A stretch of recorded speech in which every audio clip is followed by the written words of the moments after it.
할렐루야, 반갑습니다. 오늘도 또 11월 첫 번째 주 수요일 맞아서 우리 온라인 또 우리 성서지리 세미나 시작하도록 하겠습니다. 잠시 기도하고 시작하죠. 사랑의 하나님, 감사합니다. 어느덧 2021년도 10개월을 주의 은혜 가운데 보내고 11월을 시작하였습니다. 그리고 그 첫 번째 또 수요일에 우리가 오늘 함께 정말 주의 말씀을 듣고자 합니다. 오늘도 들려주시는 말씀으로 우리의 살아가야 할 삶의 지혜를 얻게 하시고 그 말씀 속에 주시는 은혜로 우리가 이 땅 가운데 주님의 군사로 쓰임받을 수 있도록 축복하여 주옵소서. 마치는 시간까지 함께 하실 것을 믿사오며 예수님의 이름으로 기도드립니다. 아멘. 네, 오늘은 제39가 그릿시네와 사르밧이라고 하는 지역에서 또 얽혀있는 우리 엘리야의 이야기를 살펴보려고 합니다. 오늘 제목은 부족한 가운데 있는 축복, 열왕기상 17장 1절부터 16절까지의 말씀을 중심으로 살펴보도록 하겠습니다. 먼저 오늘 말씀 먼저 듣고 시작하겠습니다. 열왕기상 제17장.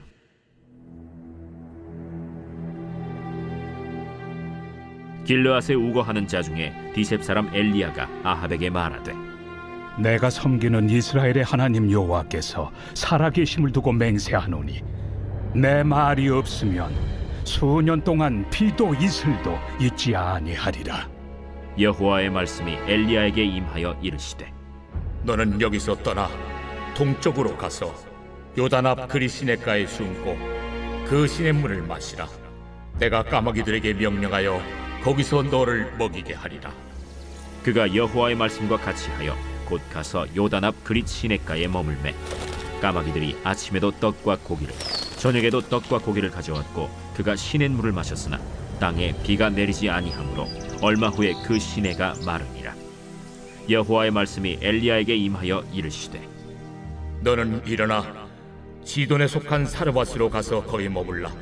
내가 그곳 과부에게 명령하여 네게 음식을 주게 하였느니라. 그가 일어나 사르밧으로 가서 성문에 이를 때 한 과부가 그곳에서 나뭇가지를 줍는지라. 이에 불러 이르되, 청하건대 그릇에 물을 조금 가져다가 내가 마시게 하라.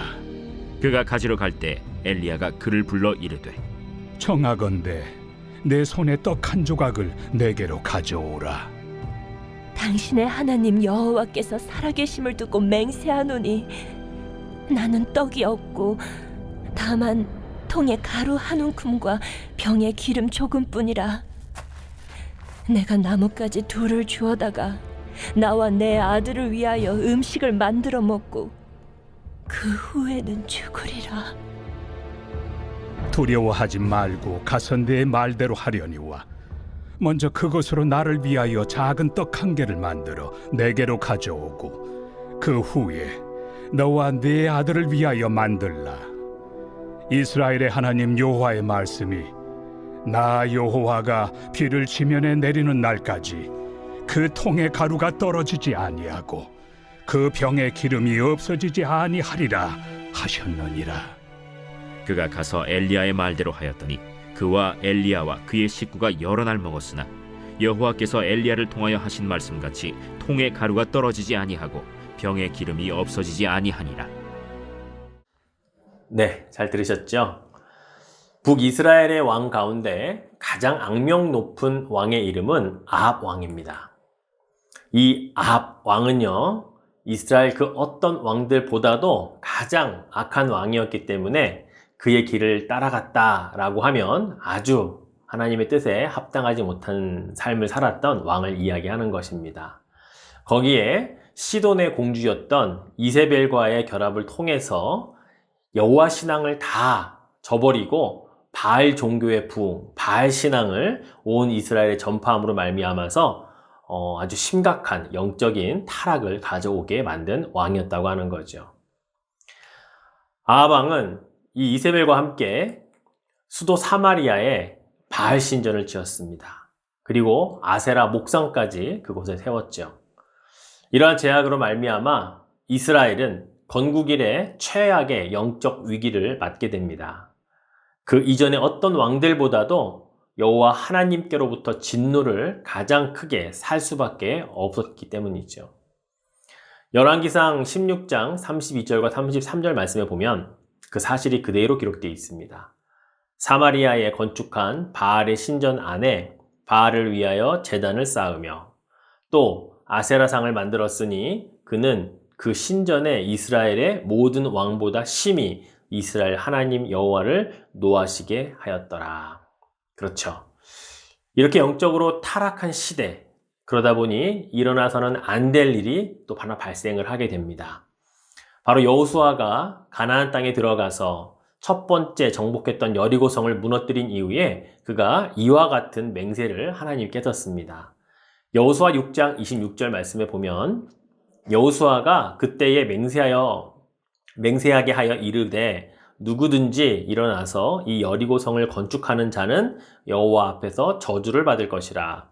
그 기초를 쌓을 때에 그의 맏아들을 잃을 것이요 그 문을 세울 때에 그의 막내 아들을 잃으리라 하였더니, 여리고성을 점령한 이후에 그리고 그 성을 완전히 무너뜨린 이후에 다시는 이 성의 기초도 그 어떤 것도 세우면 안 된다고 하나님 앞에서 그들이 맹세를 하였는데, 그리고 그것을 지키지 못할 경우에는 맏아들과 또 막내 아들을 잃는 저주가 임할 것이라고 그렇게 맹세를 했는데 그것이 지금까지 잘 지켜져 왔거든요. 그런데 그것이 바로 깨지는 그 순간이 바로 다다랐다는 겁니다.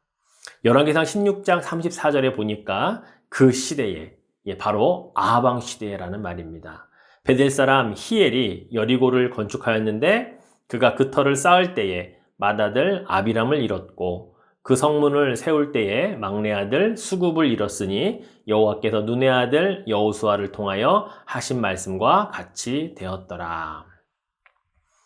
지도자가 영적으로 타락하면요, 하나님의 백성들은 영적인 분별력을 잃어버립니다. 그래서 그 오랫동안 지켜왔던 하나님의 말씀을 기억하지 못할 뿐만 아니라 영적인 감각이 사라져 버리니 저주로 저주할 것이다 라고 하는 그 말씀에도 믿지 못하니 그냥 해버리는 겁니다. 결국 히엘이라고 하는 사람이 그리고 여리고성을 쌓다가 기초를 쌓다가 맏아들을 잃어버렸으면 그걸 그만두어야 되잖아요.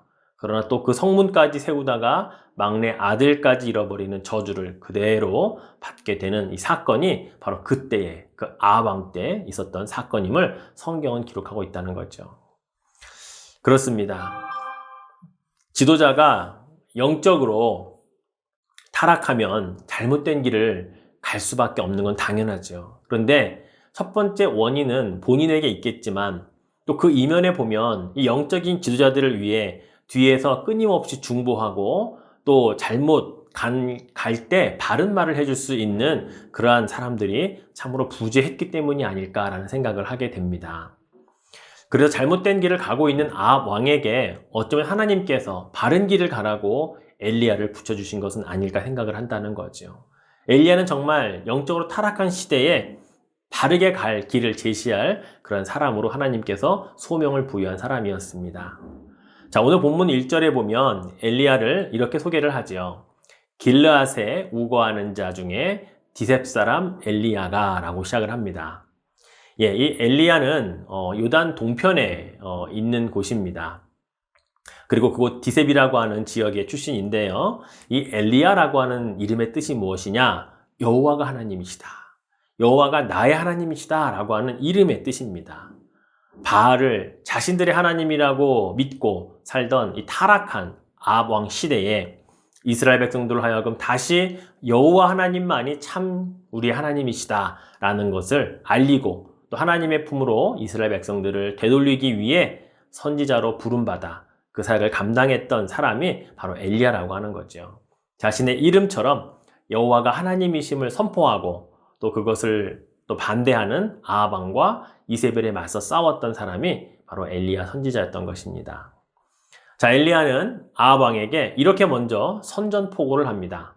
오늘 본문 1절 그 뒤에 이어지는 것을 보면 엘리야가 아합에게 말하되 내가 섬기는 이스라엘의 하나님 여호와께서 살아계심을 두고 맹세하노니 내 말이 없으면 수년 동안 비도 이슬도 있지 아니하리라 하니라. 앞으로 수년 동안 이슬비조차도 내리지 않을 것이라고 엄청난 가뭄이 있을 것이라고 선포를 한 것이죠.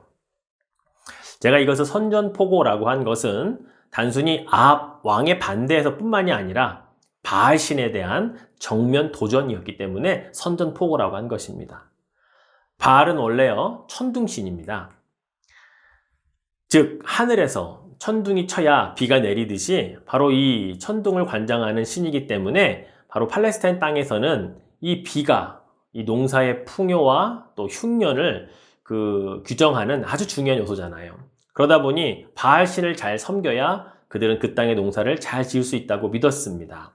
그러니 비를 내리지 않겠다라고 하는 것은 바알 신에 대한 그 비를 관장하는 바알에 대한 정면 도전이며 선전포고였다고 하는 것이죠.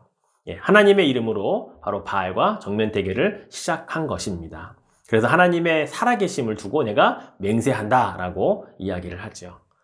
이제는 비를 주시는 분은 오직 하나님 여호와뿐이 없다라는 것을 이 땅에 보여주겠다라고 하는 것이었습니다. 자, 이제 앞으로 수년 동안 이 땅에 심각한 가뭄이 시작될 것이다 라고 선언을 했잖아요. 자, 이제 이러한 선언은 아합 왕과 이세벨이 그냥 두고만 보고 있을 수 없었을 것입니다.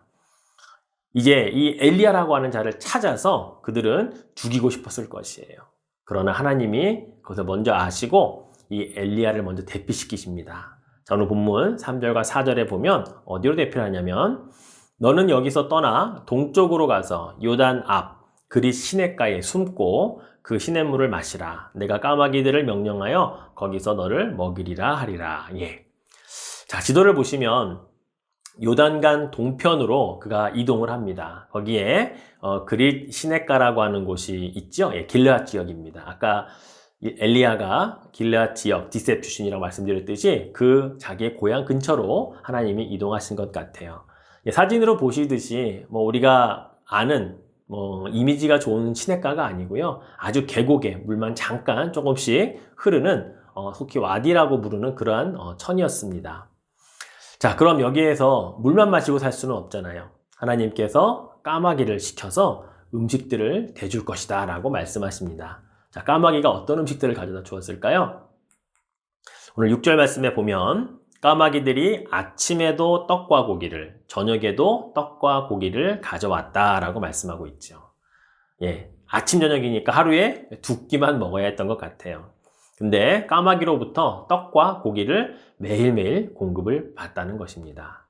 풍족하지는 않아도 이 광야와 같은 곳에서 마실 물이 있고 또 아침 저녁으로 떡과 고기를 먹는다고 하는 것, 사실 엘리야에게는 어쩌면 징수성찬이었을 것입니다.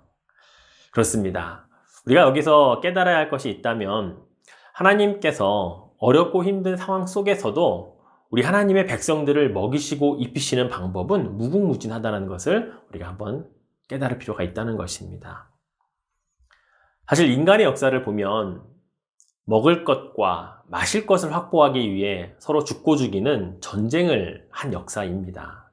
그래서 승리하면 풍성하게 먹고 마실 것을 차지하게 되고 그렇지 못하면 또 다른 곳에 가서 먹고 마실 것을 찾아야 하는 인류의 역사가 그렇게 계속해서 이어져 왔던 것을 우리는 보게 되지요.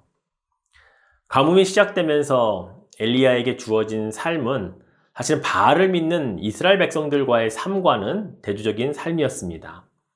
다산과 풍요를 상징하는 이 바알이 주는 것이 이제 없어지자 진정한 풍요는 바로 하나님으로부터 주어진다라고 하는 것을 깨닫게 하는 삶이었다는 거죠.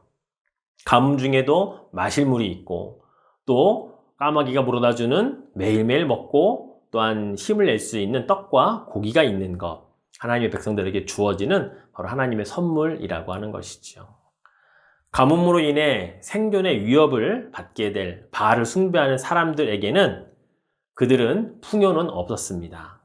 그러나 아주 풍요하다고 말할 수는 없지만 그러나 마실 물과 먹을 것이 있는 엘리야의 삶은 그 가운데 풍요를 누릴 수 있었다고 하는 것이죠. 이게 하나님의 백성들이 어려운 가운데 부족한 가운데서도 공급받을 수 있는 바로 하나님의 선물이라고 하는 것입니다. 그렇습니다. 하나님의 사람들은요, 하나님이 주시는 일용할 양식으로 사는 사람들입니다. 더 많이 가지지 않아도 괜찮습니다. 조금 부족해도 괜찮아요. 그것이 하나님의 백성들을 돌보시는 하나님이 주시는 것이라면 우리가 받아 누리면 되는 것입니다. 예수님께서 우리에게 기도를 가르쳐 주실 때에도 우리에게 일용할 양식을 주옵시고 라고 가르쳐 주셨습니다. 이것은 그냥 주문이 아니죠. 이거는 암송하는 구절로 그치면 안 됩니다. 이게 바로 우리의 믿음의 고백이며 감사의 고백이 되실 수 있기를 주님의 이름으로 축원해 드립니다. 하지만 엘리야가 마시던 이 시냇물도 가뭄이 시작되면서 점점 말라갔습니다. 마실 물이 없으니 떡과 고기만으로는 살 수 없었을 것입니다. 하나님도 아시죠. 그래서 이제 하나님께서 장소를 옮기라고 또 명령을 하십니다. 자, 9절 말씀을 한번 같이 읽어볼까요? 너는 일어나 시돈에 속한 사르밧으로 가서 거기 머물라. 내가 그곳 과부에게 명령하여 내게 음식을 주게 하였느니라. 자, 이번에 옮겨갈 장소는요, 시돈 땅 사르밧이라고 하는 곳입니다. 예, 이스라엘로부터 완전 더 북쪽으로 올라가는 곳이죠. 그런데 시돈이 누구의 나라였습니까? 아까 처음 말씀드렸듯이 시돈의 공주, 예, 이세벨, 바로 아합 왕의 이 부인인 이세벨의 나라예요. 이세벨의 나라라고 하는 것은요, 바로 바알 신앙의 본거지, 바로 그 중앙으로 들어갔다는 이야기입니다. 어쩌면 아합과 이세벨이 이 엘리야를 방방곡곡 찾아서 아마 죽이려고 했을지 모릅니다. 그런데 오히려 엘리야는 이 시돈 땅, 이 사르밧이라고 하는 곳까지 들어갔다면 아마 그들은 설마 그곳에 갔을 것이라고는 상상도 못했을 겁니다. 역으로 하나님의 지혜가 아합과 이세벨이 감당할 수 없을 그런 전략과 또 지혜가 있음을 우리가 깨닫게 되지요. 그래서 하나님의 인도함을 받으면 안전합니다. 그리고 평안할 수 있다는 것입니다. 수고하고 무거운 진진 자들을 왜 내게로 오라고 주님 말씀하셨을까요? 그 어렵고 힘들고 수고하는 것들을 주님께서 맡고 또 인도해 주시면 그 평안함과 또 안전함이 보장되기 때문일 것입니다. 사랑하는 성도 여러분, 우리에겐 이렇게 누릴 자격이 조건이 있습니다. 그렇다면 누리면 됩니다. 주님께 맡기시기를 축원해 드립니다. 엘리야는 하나님의 말씀에 순종해서 이방 땅 시돈 사르밧이라고 하는 곳으로 옮겨갔습니다. 자, 그런데 잘 생각해 보면 한 가지 문제가 있습니다. 이 사르밧이라고 하는 곳에 갔다면 좀 풍성하게 잘 살고 있는 사람의 집에 가서 평안하게 머물며 휴식도 하며 많은 것들을 즐길 수 있게 하셨으면 좋았겠지만 하필 과부에게 하나님이 가라고 하신 거예요. 그 과부로부터 음식을 공급받으라고 하는 것입니다. 여러분, 과부와 고아 그리고 나그네는요, 항상 이스라엘 공동체에서는 돌아보아야 할 대상이었습니다. 챙겨주어야 할 대상이었죠. 이방 여인이긴 했지만 여전히 엘리야가 돌아보아야 할 대상인 과부였다라는 거예요. 그런데 그녀에게 가서 신세를 지라고 하나님 말씀하시니 이게 어떻게 된 영문일까? 그럼 왜 하나님께서 이런 명령을 엘리야에게 하셨을까요? 두 가지의 이유가 있다고 봅니다. 첫 번째 이유는 하나님의 통치 영역이 이스라엘에 국한되지 않고 세상 어디를 가도 여전히 유효하다라는 것을 하나님께서 알게 하시기 위함이었습니다. 고대 근동에서는요, 신에 대한 개념이 지역적이었어요. 예, 지역의 한계를 가지고 있었다고요. 그래서 이스라엘의 신, 시돈의 신, 예, 그렇게 민족에 한정되어져 있는 민족의 신이고 지역의 신이었다는 겁니다. 자, 그런데 이제 엘리야가 이스라엘을 떠나잖아요. 시돈이라고 하는 바알이 중심이 되어 있는 그 신의 중심에 가서도 여전히 하나님은 역사하신다라고 하는 것을 보여주는 증거가 된다는 것이죠. 바로 이 하나님의 백성이 아닌 이방의 이 과부에게까지도 하나님은 역사하시는 참 통치자시며 주인이시다라고 하는 것을 보여주기 위함이었다는 것입니다. 또한 두 번째는요, 한 생명을 살리기 위해 엘리야를 그곳까지 보내셨다라는 것이죠. 사실 이 과부는 하나님이 돌보시지 않으셨다면, 엘리야를 보내지 않으셨다면 그의 아들과 함께 이 세상에 없을 사람들이었습니다. 과부가 엘리야를 만나서 이렇게 이야기를 했거든요. 12절 본문에 보니까 그가 이르되 당신의 하나님 여호와께서 살아계심을 두고 맹세하노니 나는 떡이 없고 다만 통에 가루 한 움큼과 병에 기름 조금뿐이라. 내가 나뭇가지 돌을 둘을 주어다가 나와 내 아들을 위하여 음식을 만들어 먹고 그 후에는 죽으리라. 네. 마지막 음식을 해 먹고 이제 죽겠다고 하는 그런 작정을 했다라는 거예요. 하나님은 이 모자에게 먹을 음식을 공급해 주시려고 엘리야를 보내셨던 것입니다. 그리고 그 유괴 양식을 통해 생명을 주시고, 그리고 엘리야를 통해 하나님을 알게 하시고, 결국 시돈 땅에서 바알의 그늘에서 하나님의 날개 아래로 돌아올 수 있도록 기회를 주셨다라는 사실이죠. 그렇습니다. 바알이 다스린다고 믿고 시돈 땅에서 살았던 그 과부에게 그 땅에서도 하나님의 통치가 유효하며 하나님의 백성으로 들어오기를 원하는 자에게 베푸시는 놀라운 기적과 은혜가 있다는 것을 알게 하시기 위함이었죠. 그래서 엘리야가 과부에게 이렇게 도전을 합니다. 13절과 14절 말씀을 보면 엘리야가 그에게 이르되 두려워하지 말고 가서 내 말대로 하려니와 먼저 그것으로 나를 위하여 작은 떡 1개를 만들어 내게로 가져오고 그 후에 너와 내 아들을 위하여 만들라. 이스라엘의 하나님 여호와의 말씀이 나 여호와가 비를 지면에 내리는 날까지 그 통의 가루가 떨어지지 아니하고 그 병의 기름이 없어지지 아니하리라 하였느니라. 예. 사실 과부의 입장에서 보면 자기 땅 시돈 사람도 아니거든요. 이방 땅이고 이스라엘 사람인데 그 사람이 와서 믿기 어려운 말을 하는 거예요. 선뜻 수긍하기가 쉽지 않았을 겁니다. 만약에 지금 한 말이 거짓말이라면 마지막으로 죽기 전에 아들과 함께 그래도 최후의 만찬으로라도 먹고 죽으려고 했는데 그것마저도 빼앗길 수밖에 없는 상황이거든요. 다시 말해서 지금 엘리야는 이 과부에게 하나님을 향한 믿음을 가질 것을 지금 요구하고 도전하고 있다는 것입니다. 그동안 믿고 섬겼던 바알의 영역에서 받을 수 없었던 것을 누려보고 싶지 않느냐고 이야기하고 있는 거예요. 엘리야가 말하는 그 여호와 하나님의 영역으로 그 날개 아래로 옮겨올 수 있겠느냐라고 도전을 했을 때 이 과부가 결정을 합니다. 자, 어떤 결정을 하는지 15절과 16절을 보죠. 그가 가서 엘리야의 말대로 하였더니 그와 엘리야와 그의 식구가 여러 날 먹었으나 여호와께서 엘리야를 통하여 하신 말씀같이 통의 가루가 떨어지지 아니하고 병의 기름이 없어지지 아니하니라. 네, 여호와의 말씀을 듣기로 작정을 한 것이지요. 바알의 그늘에서 하나님의 날개 아래로 들어가겠다고 결단을 했던 것입니다. 그리고 그 믿음을 통해 기적을 체험하게 되죠. 얼마 남지 않은 통의 그 가루와 그 기름, 당장 한 번 먹으면 끝날 것 같았던 것이 다시 비가 오는 그 때까지 떨어지지 아니하고 날마다 식사 때마다 기적을 경험하는 놀라운 일이 일어났던 것입니다. 이 과부의 믿음이 어떤 믿음이었을까요? 자신에게 마지막 남은 식량을 믿기보다는 그 식량을 공급하시는 그 하나님을 믿기 위한 그런 믿음의 도전이었다고 하는 것입니다. 우리도 때로는 바쁘게 살다 보면요, 눈에 보이는 것으로 인해 실제로 공급해 주시는 하나님을 잊고 살 때가 너무나 많습니다. 그런 의미에서 오늘 과부가 우리에게 보여준 믿음은 일상생활에서 하나님이 우리에게 주시는 참 많은 것들, 거저 주시고 공짜로 주시고 사실 우리가 잘 생각하지 못하는 것을 다시 한번 생각하게 하는 그런 말씀이라는 것이죠. 여러분, 숨 쉴 수 있는 공기 감사해 보셨습니까? 햇빛을 보면서 감사해 보셨습니까? 비를 내려주심도, 그리고 일용할 양식으로 굶지 않게 하심도, 또 수많은 은혜 속에 살아가고 있다는 사실도 우리가 늘 하나님께 입술로 직접 고백하고 감사해야 한다는 것이죠. 그런 고백이 여러분 가운데 있기를 축원해 드립니다.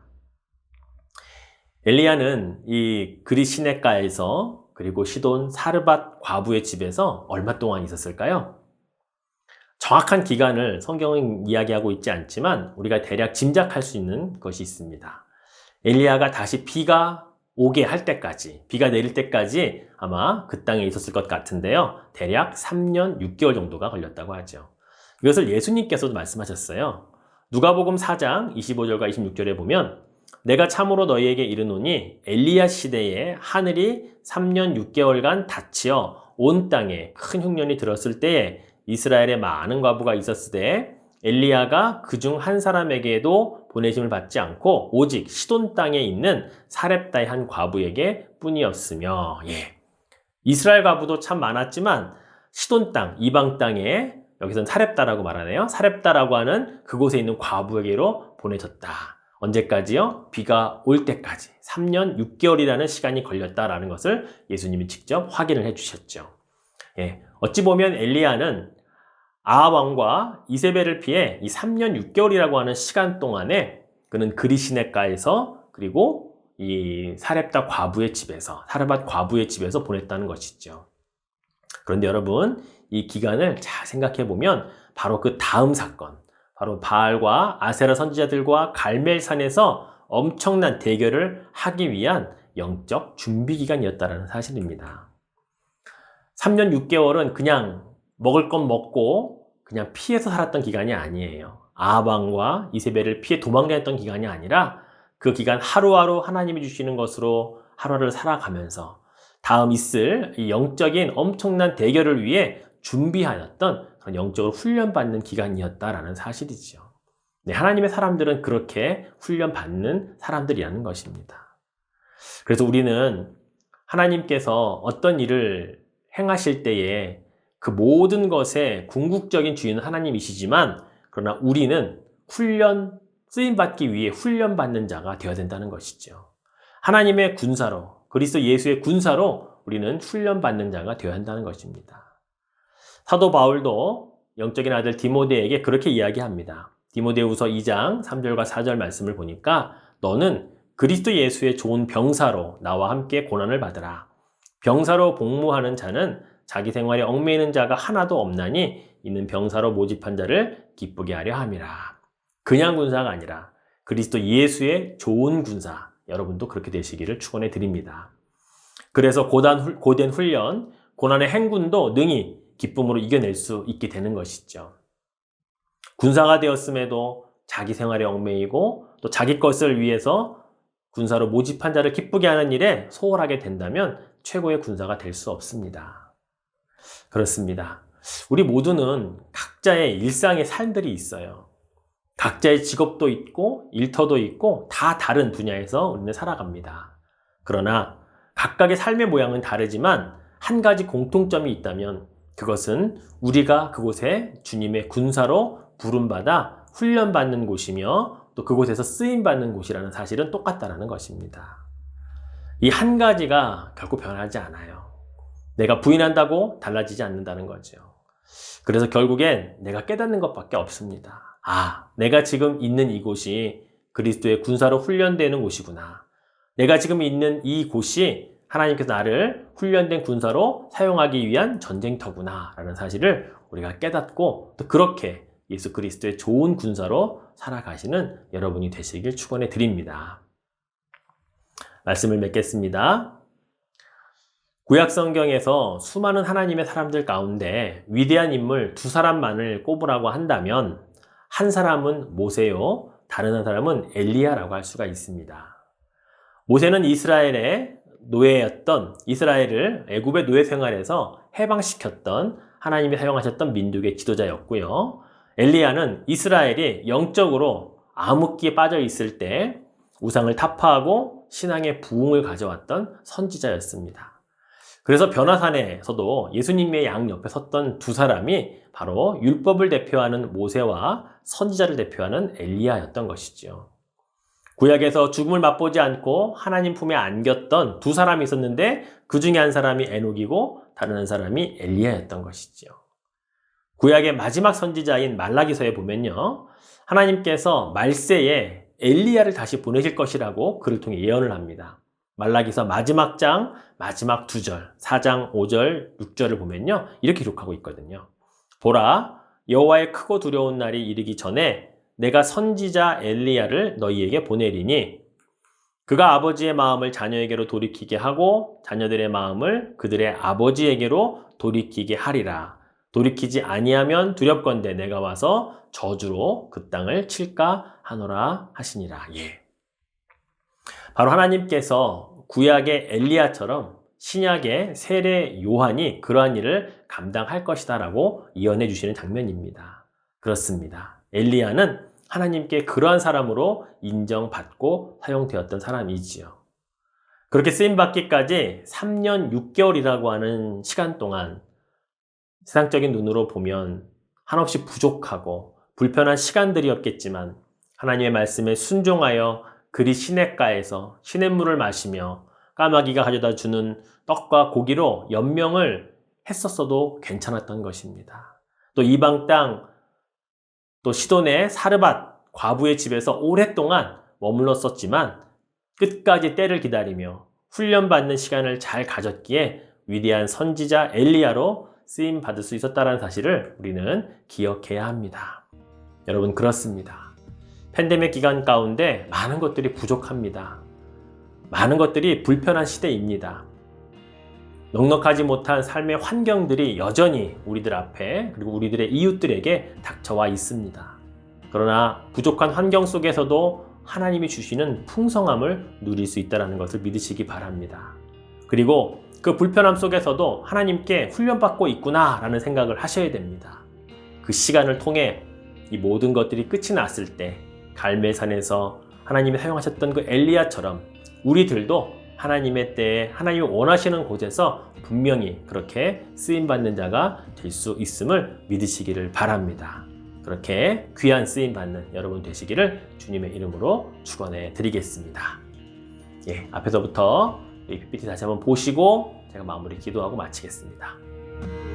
Be thou my vision, O Lord of my heart, not be all else to me, save that thou art, thou my best thought by day or by night, waking or sleeping, thy presence my light.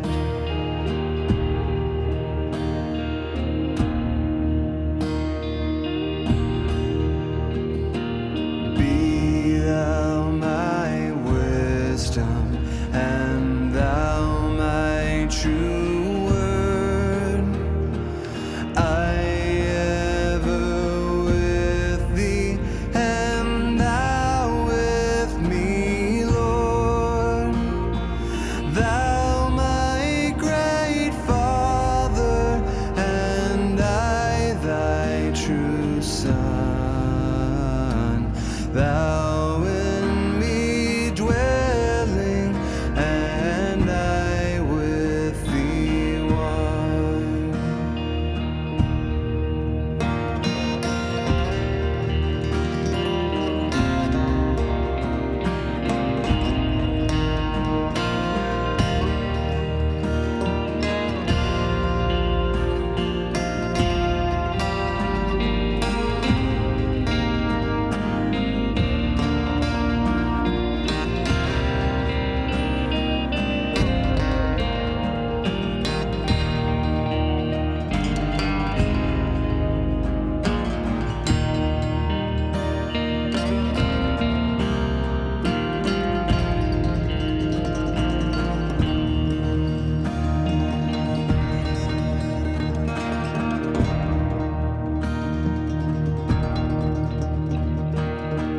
Riches I heed not, nor man's empty praise.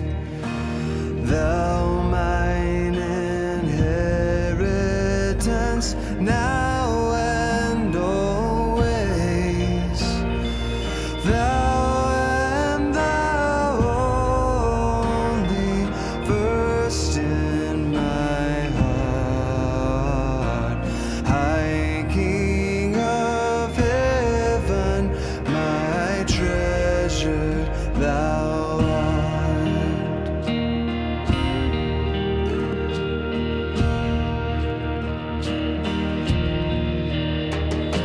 High King of heaven, my victory won. May I reach heaven's joy. 네, 잘 보셨죠?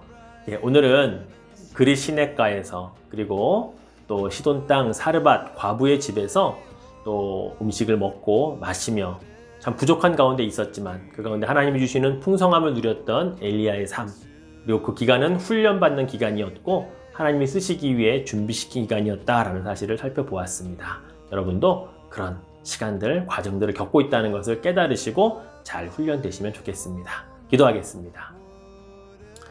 하나님 감사합니다. 오늘 엘리야를 통하여서 그가 머물렀던 환경은 참으로 부족하고 불편한 곳이었지만 그러나 그곳에서 하나님의 은혜가 충만히 느껴지는 시간과 공간과 어떤 그런 장소였음을 깨닫습니다. 그리고 그곳에서 3년 6개월이란 시간 동안 잘 훈련받았기에 그를 통하여 하나님은 놀라운 역사를 이루셨습니다. 하나님, 이 시대에도 많이 부족하고 불편한 많은 것들이 있지만 그러나 우리가 그 시간들을 잘 참고 견디고 훈련받게 하여 주시옵소서. 내가 있는 곳에서 잘 훈련되어 하나님이 원하시는 곳에서 우리도 엘리야처럼 귀하게 쓰임받는 주의 군사 되게 하여 주시옵소서. 그렇게 쓰임받기를 소원하고 또 그렇게 만들어 주실 것을 믿사오며 예수님의 이름으로 기도드립니다. 아멘. 감사합니다.